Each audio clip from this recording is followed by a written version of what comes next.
Welcome to Own Your Heart Health. I'm Dr. Regina Druz, your holistic cardiologist. This week, we will dive into common heart health concerns, uncovering root causes, and unpacking scientific discoveries and controversies. The information provided does not constitute medical advice. Please contact your healthcare practitioner before making any changes that may impact your health. Hey there, listeners. It's another Friday fun day. I am here with Dr. Jim Walter, and Dr. Jim Walter is someone who represents expertise in the area that I've been actually trying to understand better myself. Dr. Jim Walter is an exercise physiologist, but he is just not any exercise physiologist. He, as he will tell you specifically, describes himself as a frustrated physiologist, and we'll let him explain to us what that means. So let me introduce Dr. Jim. Dr. Jim is a PhD. He is the founder and president of the Institute for the Preservation of Health, or IPH.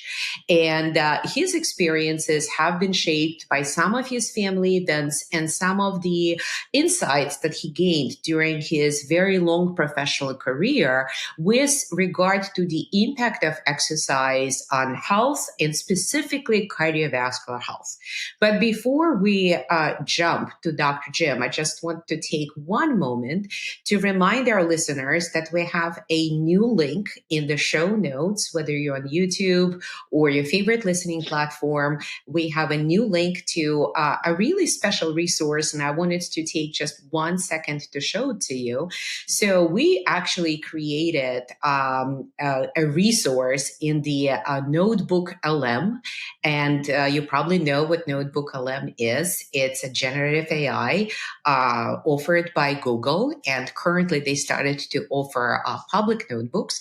So you have a link to this in the show notes on all of the podcasting platforms. And the cool thing about it is that we actually load all of the podcast episodes into this, and you can interact with this resource and ask questions, because maybe you listen to a specific episode and say, I wish she said something else. I wish I had a question. And I actually prepared a couple of little information things for you, like coronary calcium and vascular age. What are the key insights? Holistic guide to understanding and managing your blood pressure. And you could see that it even tells you, kind of gives you a little bit of a clue what you may want to ask based on this content. So I'll go with how do various lifestyle interventions impact cardiovascular health and overall longevity.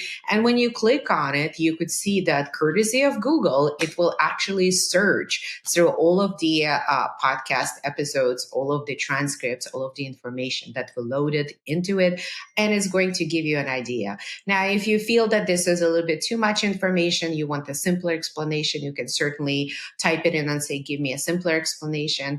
And the cool part about it is that if you say, where's it coming from that a 5 to 10% reduction in body weight, particularly if it's an internal or visceral fat, is actually linked to clinically meaningful blood pressure drops, you can click on the numbers that the notebook shows you, and you will come exactly into that episode, the transcript, so that you understand which episode potentially you may want to listen to, which video you may want to watch. But this is a very quick opportunity for you to actually get your questions answered and get this ever-growing body of knowledge that we're putting out there to help you own your heart health. So without any further housekeeping here, welcome, Dr. Walter. And I'm going to ask you exact same thing that I asked every single person on this show. And basically tell us, how did you grow up to be an exercise physiologist extraordinaire? What's been the arc of development in your personal and professional life, and it brought you to this very special place, a very special message, and we want to hear what it is. Great. Thank you, Dr. Druz. And first of all, thank you for having me as a guest. I appreciate it. What I'm going to try to do is, my message is going to be a little bit different for your listeners. You already mentioned I'm a frustrated exercise physiologist, and Yes. I'll explain that a little bit more. But I'll get to your question by starting off a little bit more of a somber note. Is that unfortunately my father died at the age of 45 from heart disease. Now, it turns out that that it was yesterday, 51 years ago. So it's fresh in my Ah, mind. But there were a number of things that contributed to that premature death. But clearly one of them, 51 years ago, was a lack of physical activity throughout his day. And so when it came time for me to go to college and figure out what I was going to study and stuff like that, I really didn't know what to do. I was a first generation person in my family to ever go to college. And I really didn't know what I wanted to do. And to make a long story short, I didn't even really know what exercise physiology was. But once I started to figure it out, it became apparent to me that exercise is not sport and just fun. It can be medicine. And that's what sort of drove me to this. And so I don't want to take too much time to go into all the details there. But, I then finished up an undergraduate degree. To be perfectly honest, I didn't have a job. So I just said, let's stay in school and get a master's degree, and then still didn't have a job. So that's what drove me to get the PhD. And, I couldn't be more fortunate to have done that.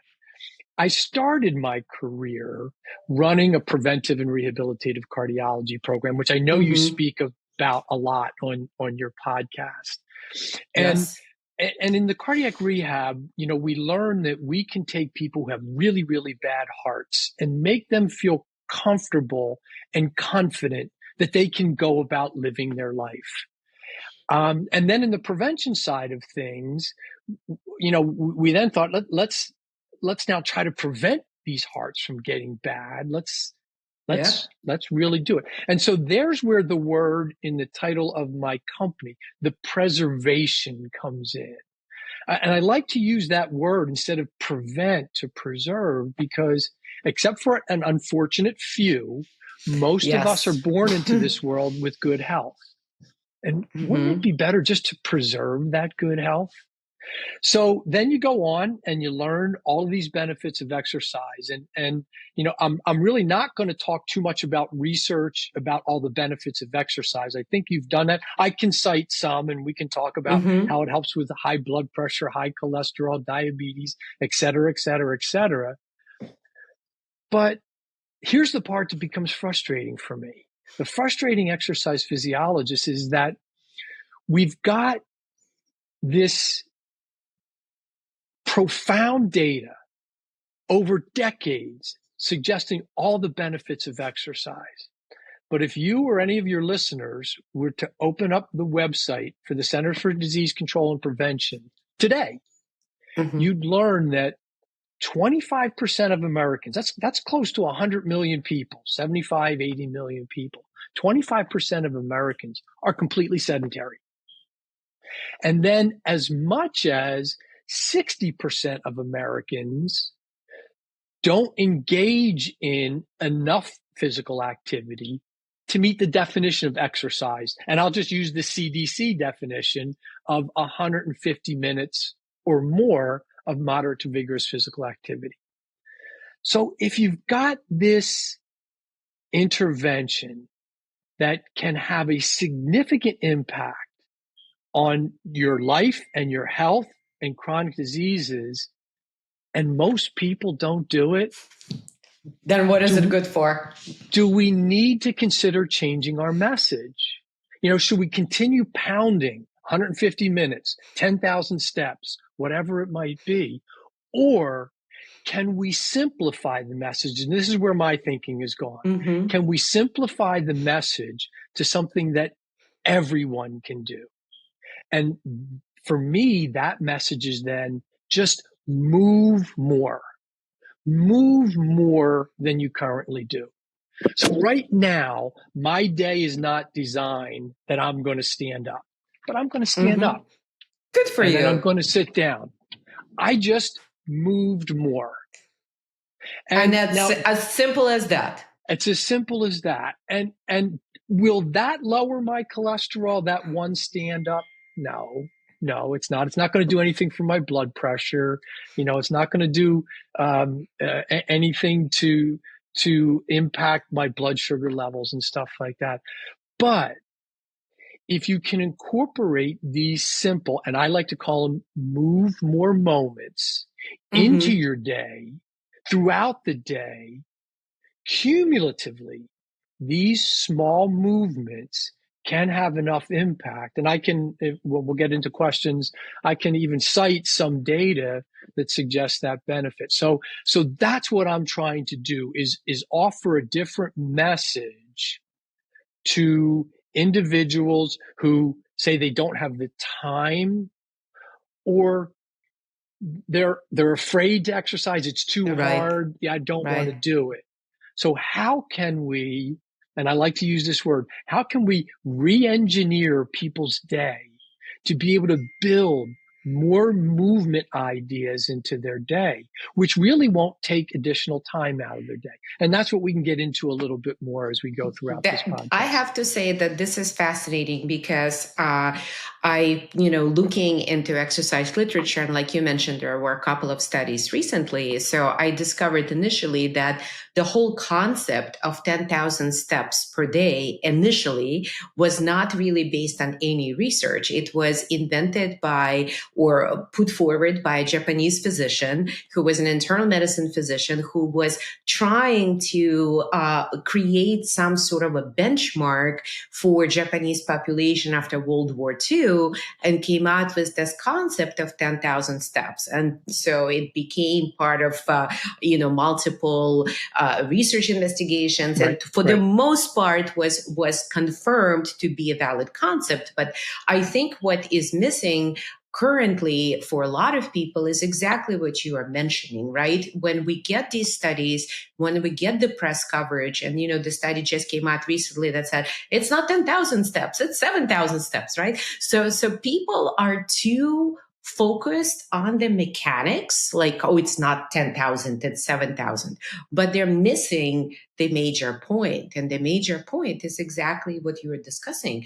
Just move more, because even if it's not 7,000 steps, even if it's 2,000, I did a little bit of digging into the literature, and turns out that for each 1,000 step increment, there appears to be a 15% reduction in mortality. That's huge. So even if you do 2, 3, 4,000 steps on one day, and maybe a little bit less, a little bit more, and it's cumulative. Like, you don't have to, do it all in one shot. Exactly. You can do it throughout the day. And so this is so profound. And I think it's literally lost in translation, because when media comes out and says, oh, this study showed that, it's 7,000 steps, I'm like, well, it turns off a lot of people who don't have the time or the opportunity to do 7,000 steps. So what would you say then, based on your sort of like, what is your plan? How do you tell the individuals to do what you just proposed out there, like move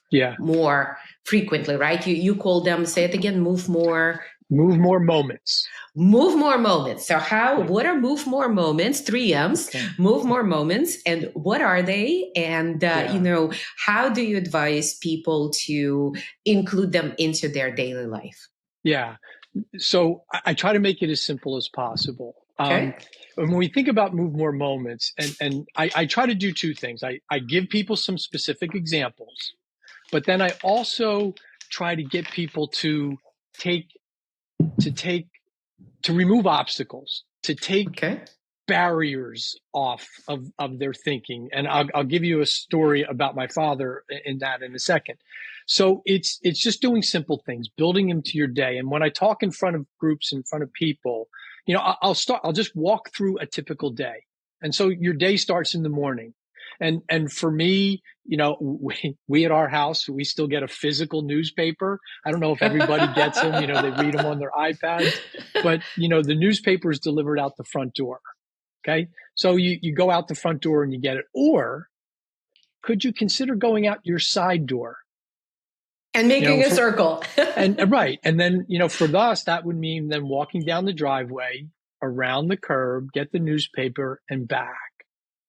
So a very simple way to maybe double the amount of movement that you do. This is an example that may not pertain to everybody, but let's just say you have two refrigerators in your house, and obviously one of them is in the kitchen, I would Yes. think. And then the second one is, outside in your garage or in your basement. And you need to have some milk for your coffee. Could you consider keeping the milk in your second refrigerator? So that way you just have to walk additional steps to get the milk and then come back. That's fascinating. Very simple concepts. And it's just taking these, as I said, these obstacles, these barriers. It's thinking differently. So let me give you this example. I'll do it as a quick story. My father loved to fish while he was alive. And the last boat that he had, he built it himself. So Wow. he got a boat hull and he built the boat. Now, he never told me this story, but I would imagine something like this went through his thinking. So if you've got a boat hull, and you put everything in it, the boat hull is designed to keep water out, to keep water off. Yes. So if it can keep water out, what can it also do? It can keep water in. So my father, after he got the boat hull to build the boat, went back to the boatyard, got a second boat hull. And then he came back and dug a hole in our backyard. And then he put this second boat hull into the hole and he built a wooden deck around it. And we ended up with a swimming pool. Nice. So if my father could see a swimming pool in a boat hull, how can everyone look at their day as a way to replace being sedentary with movement? That's the kind of thinking, because some of the examples that I give might not work for people. Some people might not have two refrigerators, so that won't work for them. Right. So that's where I want to go, the thinking. Now, I'm talking to you right now from my home, working in my home office. I'm on the second floor of my house. And so am I. I don't use the restroom that's on the second floor. You go downstairs. I go downstairs, and I come back up. And so that's what I use the word re-engineer. Re-engineer your day to replace sedentarianism, if that's a word, with the opportunity to move more. Hi, everyone. It's Dr. Regina here. I know there are contradictory opinions about nutrition for heart health and longevity. Discussion often gets heated and confusing. There are those who push for low fat, low cholesterol. Then there are fans of a ketogenic diet. There are many anti-meat voices as well, suggesting vegan or vegetarian style of eating. With all the chatter out there on what and how to eat, my team and I decided to create a tool for patients, medical professionals to clear the clutter. It is called Holistic Heart University, and it provides on-demand courses, nutrition and lifestyle resources, information on supplements to make it easier to understand how to make healthy choices for your heart. I'm especially proud of our open office hours for program patients and the Q&A feature where you get to ask your individual questions and put us in the hot seat. Head out to the show notes for the link and use my special promo code to get a huge 20% off on our annual health and wellness subscription. The code is owner20, and I'll see you in the office hours. It's so interesting because when I remember being in cardiology training as a cardiology fellow, and we had sort of a mixed team, which is very common. We had some obviously fellows, those of us who were fellows were on the younger side, and then we had some attending physicians who were a little bit older, and we had really senior attending physicians who would round with us. And the way that it works in most hospital buildings is that there are elevators, of course, and there are also stairs. And we had to go between different floors because we had patients in different places. And so almost always, this very senior doctor, he was director of our cardiology fellowship. And he would never, ever allow us to use an elevator. He would say, we are taking stairs. And I was so impressed that, that he was a senior physician, certainly, well past, I'm going to say probably in his 60s by that time. And he was able to take flights of stairs with us. And some of us, younger folks, we will get winded, right? We'll start huffing and puffing. And this doc, he would just be going. And I learned subsequently that this was his routine. This was a daily commitment. He Yeah. never spent a day when he would be in that hospital building or his office building and not take stairs. And so Yeah. this was the first time that it occurred to me, because prior to that moment, I always thought, well, like, it's good to do exercise, obviously, and the more the better, and it has to be intense. But it never occurred to me that one of the most impactful part is consistency. And I think this is what you are Right. describing, right? That consistency is really key, because it may be like a small amount of exercise, but it adds up, into a daily routine that then becomes part of your life. And then it becomes more than just a message, take 7,000 steps, right? It's Right. something that you probably already do with all of your little hacks, because to me, those sounds like movement hacks. I love them. I think they're Yeah. great. Yeah, and let me just take your story for a second about your senior physician who used the steps and stuff like that. So, I'll talk to some people, and maybe they work for a company, a business in a big office building. And yes, replacing an elevator with steps is a good example. But then they might say to me, Jim, I work on the 22nd floor. Do you expect me to take, and this is where I'm talking about taking those blinders off. Because no, I don't expect you to walk up 22 flights of stairs. Could you take the elevator to the 20th floor and then get off and walk up 2 flights of stairs? Do that for a month and then try the 19th floor. But see, we stop because it's 22 floors.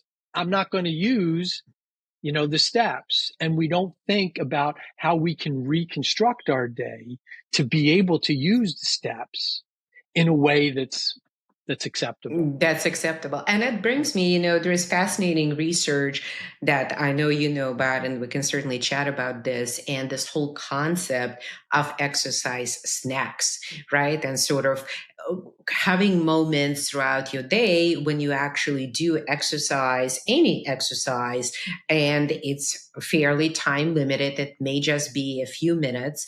And I was very impressed by the recent study. It appeared in Circulation. It was from UK Biobank, where they actually looked at the health trajectory of these multiple participants. And I'm going to tell you exactly what they found and how they called it, because it had a special name. So they called it actually vigorous intermittent lifestyle physical activity, or VILPA. And essentially what they have looked at is that people who were engaging on average in about 3 bouts per day, each bout was a couple of minutes, maybe 1 to 2 minutes, but activity was fairly vigorous. And so what they found is that there was up to 40% reduction in all-cause mortality and almost 50% reduction in cardiovascular mortality. And I actually, as most of us, when I do these searches, I plug everything into these AI engines, and I said, what is the equivalency? And turns out that, 7,000 steps per day are those 3 short VILPA bouts. And maybe like it's 4 or 5 minutes, total, if you're doing this vigorous activity, are associated approximately with 40 to 50% reduction in cardiac and all-cause mortality. So this, to me, was so literally extraordinary that, Yeah. you can literally spend 5 minutes per day and achieve a 50% reduction in all cause and cardiovascular mortality. 5 minutes per day, because that sort of like stands on its head another cardiac recommendation that we always give, right? A 150 minutes moderate to intense physical activity on a weekly basis. But what if people cannot do that? This then, 5 minutes per day. Right. And that's 60% of Americans that don't do the 150. So, can they do 5 minutes? And if the word vigorous still scares people, that's where some of the suggestions that I'm trying to make will help.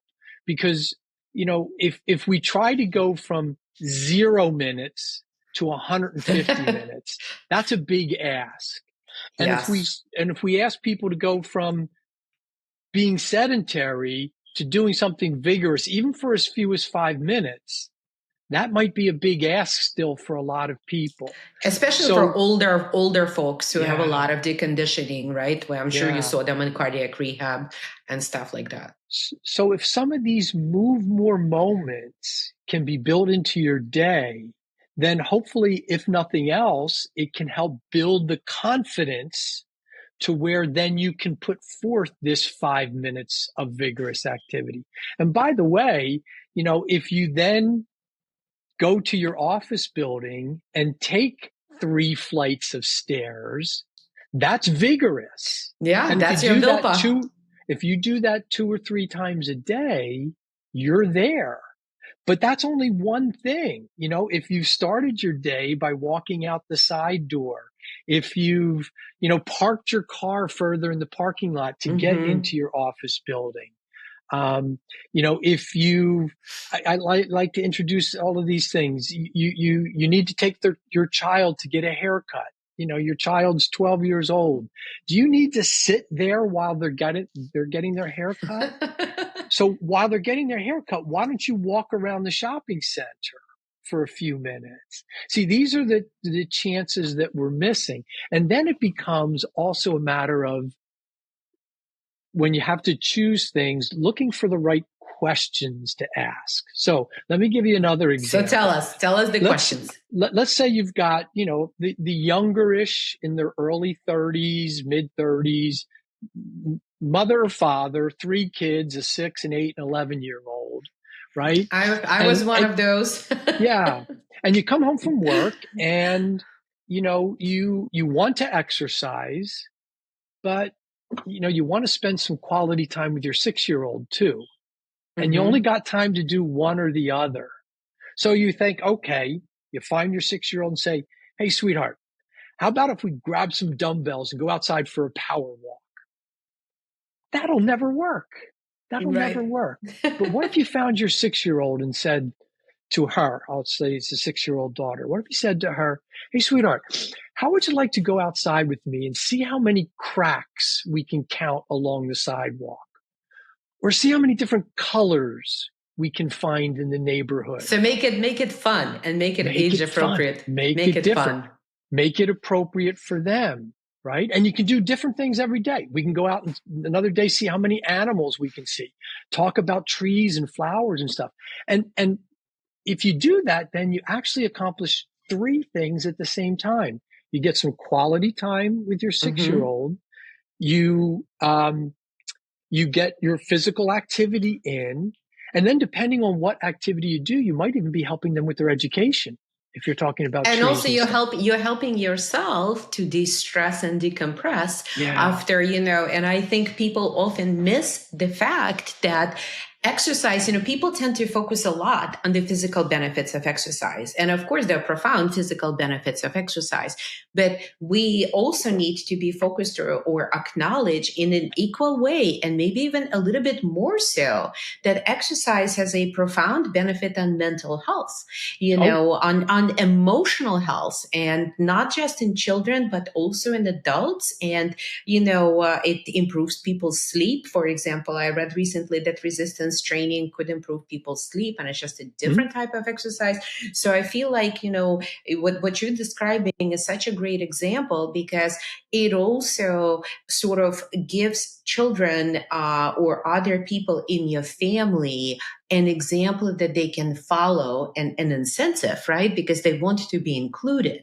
So, it becomes more than just few moments that you spent at the gym, because you're passing this philosophy to your younger family members or other family members that could actually benefit from it. So much, fantastic benefit. Now, Jim, what's your thoughts about, these moving moments? How do you, one can basically, if I'm understanding you correctly, can go through their environment and say, okay, how can I re-engineer it, using your word, so that I include these moving moments? So how many moving moments people should be including? In what duration is there? Are you dividing it like walking or aerobic activity versus resistance-based activity, or a balance activity? Like, sort of, I guess what I'm asking, what's the recipe? Yeah. And so that's the beauty of it. There is no recipe. And that might, to scientists like us, that might not sound very structured. But what I'm getting at is I want people to just do more than they're currently doing. And so therefore simplify the message. Because yes, as an exercise physiologist, if you come to me and say, I want to lower my cholesterol and have an impact on my high blood pressure, what should I do? And I can tell you, well, let's go out for, a 30-minute walk 3 times a day. On the days in between, how about if you jump on your bicycle and then, do 25 minutes and stuff, and I give you something to do. Mm-hmm. And then you say, okay, and you don't tell me this, you hate to walk and you don't have a bicycle. So then, I just gave you a good recipe that you're never going to use. So that's where I try to really maybe oversimplify the message, is just try to replace being sedentary with movement. So if you're going to talk to your parents on the cell phone at night, don't sit while you're doing it. I'm not saying get up and go for a jog and talk with them, because but you can walk. Good. But can you just meander? Just Yeah. meander around your house. Just don't be sitting, but just be moving around the house. Maybe go up a flight of stairs gently, not to you get out of breath or anything like that, but just to gradually introduce more movement. And so the message might sound like it's really geared towards that 25% of people that are completely sedentary, or, that up to 60% that do some movement, but maybe not enough right. movement. And this can add to that. But you might say, well, this doesn't apply then to those that do exercise, to athletes and stuff. But it does. It does. And this is why. And you actually referred to it earlier without actually saying it, is what my message is about is changing intrinsic habits. Make this a regular part of your day every day. Because as an athlete, and this happened to me, I was a basketball player that then became a runner and, did marathons and triathlons and those kinds of things. But after a series of marathons and stuff, I developed a really, really bad case of bilateral Achilles tendonitis. Oof.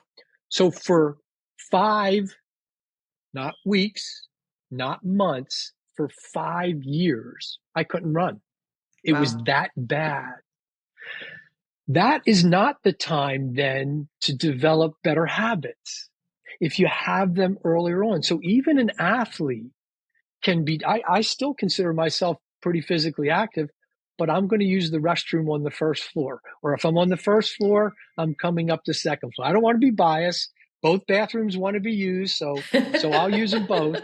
But I'm going to introduce, those extra steps. So just really look for the ways. Yeah, just one that happened the other day. You referred to, I wrote it down, exercise snacks. So, I was working, I wanted to get a cup of tea. It's the summertime here, but I had a chill or something. I wanted to get a cup of tea. My coffee habit helps me to stay active, like 3 or 4 cups per day, going up and down the stairs. Exactly, right? The more water you drink, the more coffee you drink, the more frequently you're going to have to go. So I went downstairs, and I put the water in the teacup, and I put it in the microwave, and it takes 3 minutes for it to get hot enough. And I thought, okay, well, let me go get the mail. So I walked outside and I got the mail. Now, again, my kitchen is on the first floor. My office is on the second floor. I needed that mail upstairs. I could have waited for the microwave to finish, made my tea, and bring both the mail and the tea up to the office. But you split it up. What I chose to do was, when I came back in the house, I could hear the microwave still running. So I went up the stairs, put the mail on my desk, came back down the stairs, finished the tea, and went back up. So it's the recipe is just try to move more. I can share, and my website has a bunch of these move more moments posted on them, but what works for me may not work for you. And that's why I try to take these blinders off and allow people to just look at your day and how can you write your Amazing. own And recipe. yeah, and we will provide, of course, the links to your website so that people can go and take a look and sort of figure out, oh, this is, Dr. Jim's exercise hack that, I can repurpose into exercise snacks. What was interesting to me also is that in that same study where they were reporting on this vigorous, intense lifestyle, physical activity of VILPA, I guess, there was also a relationship to moderate intensity lifestyle, physical activity. And so, it was, you needed more time, obviously, needed more like 20 minutes, maybe 30 minutes, but it wasn't as intense. And so I usually try, at least for my patients, if they're completely sedentary, I usually try to at least get them to some sort of a basic activity that cumulatively throughout the day ends up to be somewhere in that 20-30 minute window, unless they're capable of very intense one, which most of people, if they've been sedentary, are really not. But and that is an easy, I think, as you are advocating, this is such an easy threshold to cross as long as the mind is open and people are willing to make adjustment. And I think one of the important features here is what we see with patients all the time is that structure and consistency. This is what it comes down to, structure and consistency. It's literally rinse and repeat every single thing that you're supposed to do until you don't really have to think about it and just becomes your routine. And that's when one starts to see results. So with your moving moments, how would you typically, would you tell people, for example, oh, you need like 10 per day or you need 5 per day? I mean, granted, some of them may not, amount to that amount, but what do you shoot for when people start with these moving moments? Kind of like, what are the, reasonable things for, let's say we'll take 25% of people who are completely sedentary, right? Yeah. So what's kind of like, do you ask them to do it just initially once a day and then maybe a couple of times a day? Kind of what's the progression? Yeah. So again, it's simple. Do more. And what I try to do, and I try to encourage them to do with what I do if I'm talking in front of the audience, is just move through your day. So when I give a speech in front of people, I just don't throw out random ideas. I start in the morning, go out the side door to get your newspaper, right? You can do that again if your mailbox is out there. You can do that at lunchtime or in the afternoon as well. So start in the morning, getting your milk from the second refrigerator or whatever it might be. So do your morning hacks, right? So you divide it into your day. Right. And then daytime. Go through your day. You're at work now. So at work, use the steps instead of the elevator. If you need to talk to somebody, if you're in an office setting and stuff like that, how about if you don't use the instant messaging thing on your computer? How about if you get up and walk down to their desk, which hopefully is not near yours, so you can move a little bit further. Refill your water bottle frequently. And when you do so, try to find the water source that's the furthest from you. And if you work in a multi-story building, choose one on a different floor. So that way, more water, more coffee, whatever your beverage of choice is, will then result in more need to use the restroom. So use one on a different floor. So now we've been through the middle part of the day. Then when you come home, you can ask your 6-year-old to go out and count cracks and stuff like that. And then so when you find ways. Yeah, you find ways. Then when you, and this is the one that just killed me because, my kids now are done with college and stuff like that. But, I frequently took them to their soccer, baseball, softball practices, when I was that young person with the 2 kids, not 3. And it's the parents there that will tell you how busy their day is. I worked all day. I had to make dinner. Then I'm here, then we got to go home and get their homework done. And when am I supposed to be physically active? It's those very same people who show up to the soccer or softball or baseball field and pull out their lawn chair and set it by the side of the field and watch the practice from. I've never seen a sign at a field that says parents are forbidden from walking around the field while they're practicing. Never saw a sign like that. So you walk through your day, you look to replace movement with where you otherwise might not be. And that's the way I like to get people started. Because if you, going back to the word you used before, if you hand them a recipe, they might not like that recipe. So I just want to encourage people to look at their own day and be writing their own script and then continue to add to it. I still, as much as I do, I still come up with new things all the time. And then I create these move more moments that I record in a 30-second video and post them just to get people to think of different ways. Hi, everyone. It's Dr. Regina here. Many of my colleagues and I are noticing patients coming to us with self-ordered blood tests. When this trend started to gain momentum, I thought it would benefit many patients. After all, who doesn't want more access to health testing? However, I see that self-ordered labs often lead to more confusion and frustration for our patients. Patients are coming in with a pile of labs, and sadly, they're not better off for it. This is why we at Holistic Heart Centers have launched Heartwell Toolkits, a curated collection of blood and genetic markers that one can get at home, focused on heart and brain health, gives you all the data you need to make informed and actionable health decisions.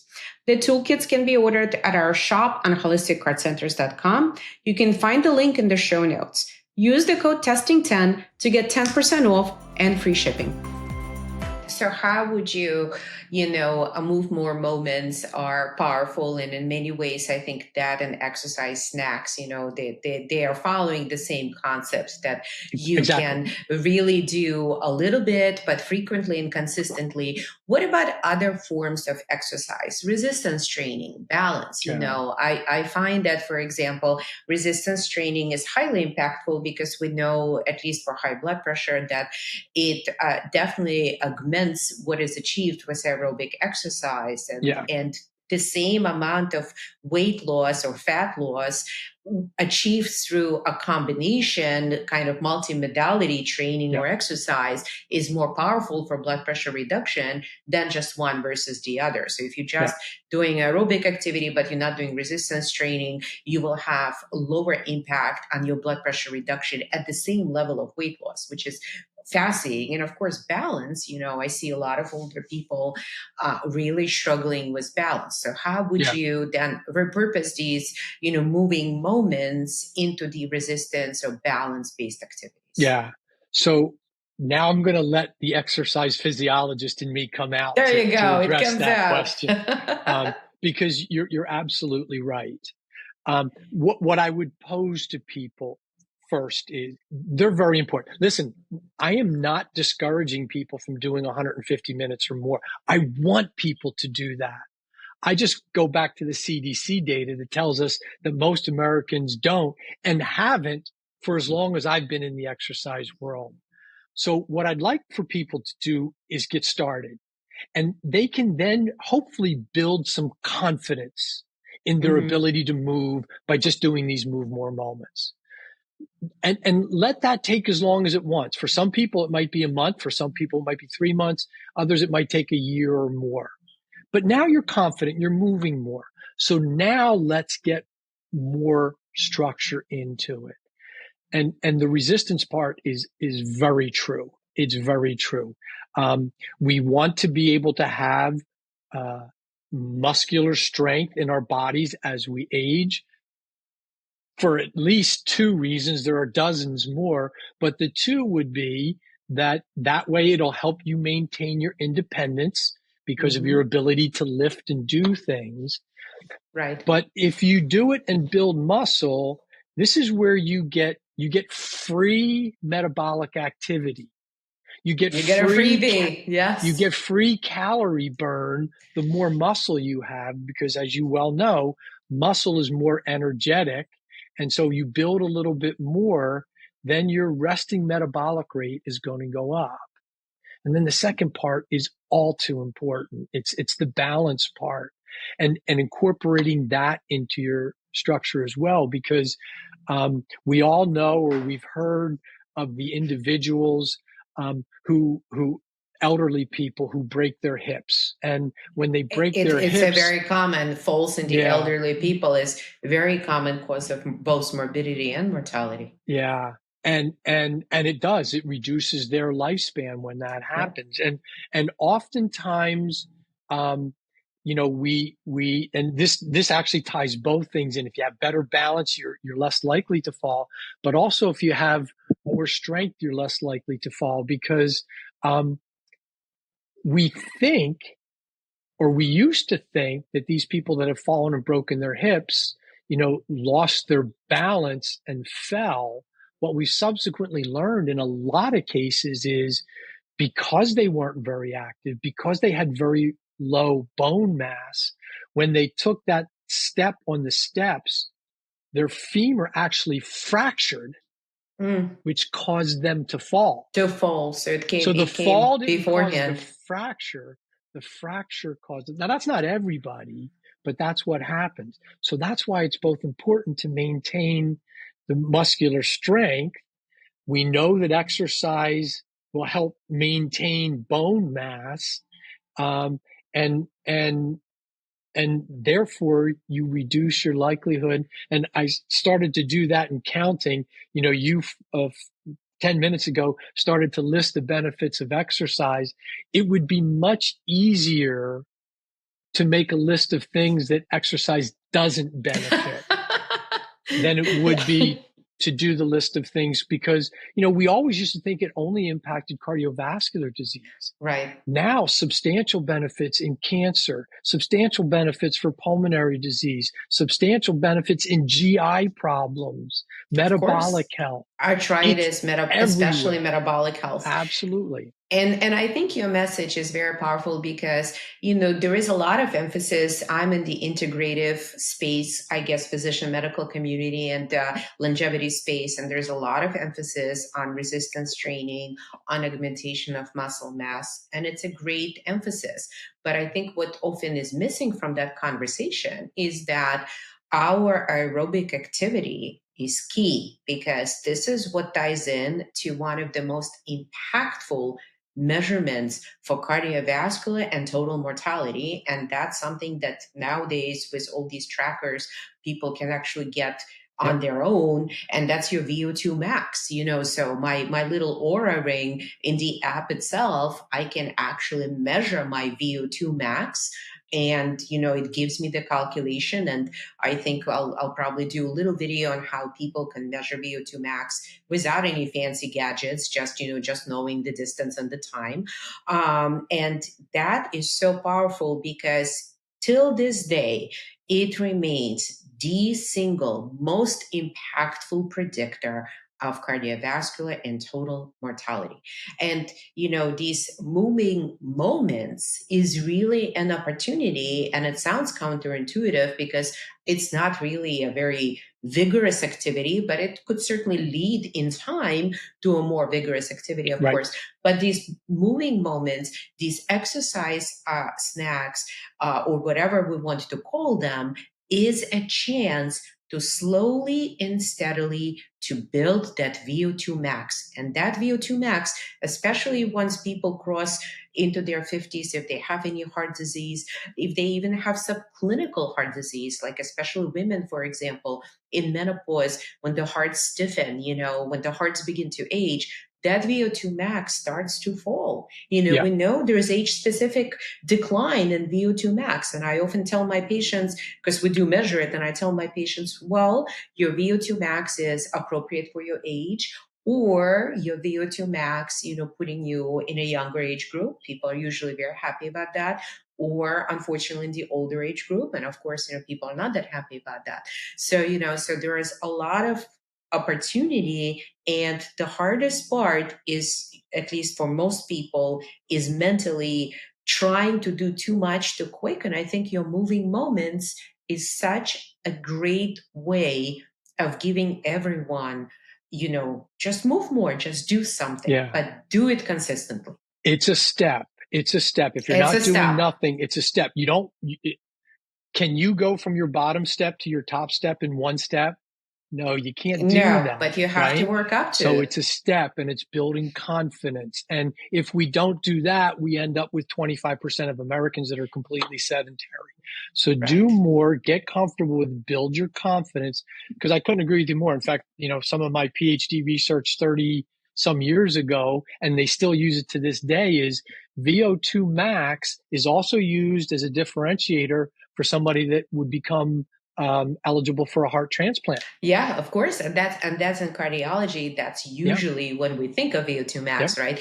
Is if a person at the transplant threshold. But, in integrative cardiology, we recognize VO2 max as a very powerful predictor. And it's certainly not, we don't typically deal with patients for heading toward cardiac transplantation, but it is a huge opportunity for improvement. So Dr. Jim, how can people find you, find your moving moments, hacks, what should they be looking up? And we'll put all the links in the show notes, by the way. But I just want you to tell people, how can they get started, getting information from you? Yeah. So I will tell you that this part of my career and chapter is just beginning. Okay. I've spent the last 25 years working in the pharmaceutical industry and in medical affairs, research related stuff. One of the things that I've learned too is pills can help manage stuff, but they don't make you better. So, that's also reinvigorated me to get back. And I've thought about, the patients that I used to work with and stuff. And I've always had this message brewing within me, even back 25 years ago when I was doing the rehab. And I realized that I haven't done anything to get it out there. So now I'm making this pitch. We need to change. We're still encouraging people to exercise, and we're missing half of the Americans. So that's why I'm trying to create this move more moment. It's not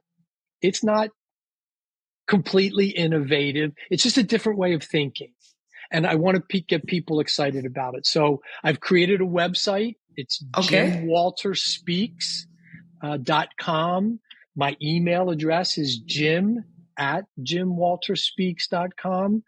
And we'll get all the links for our listeners to make sure. But I think, if they're listening or watching, they can go to jimwalterspeaks.com and find your favorite moving more moment, right? And actually, if you do find them, and I hope you do, please send us a little comment, when you're watching this episode and say, my moving more moment was this, so we're always on the road of discovery. Yeah. And when I speak to audiences, I take this message and I put it in a fun format. I do exercises with people. I tell the story about my father, to give the ideas to why I'm driven to do all of this. And I make it fun, and people are going to laugh. They're going to cry. They're going to realize that they can't count as well as they thought they could count. I do things like that. And so, but it's not about that part. The part is getting this message out. I just do it in a fun way.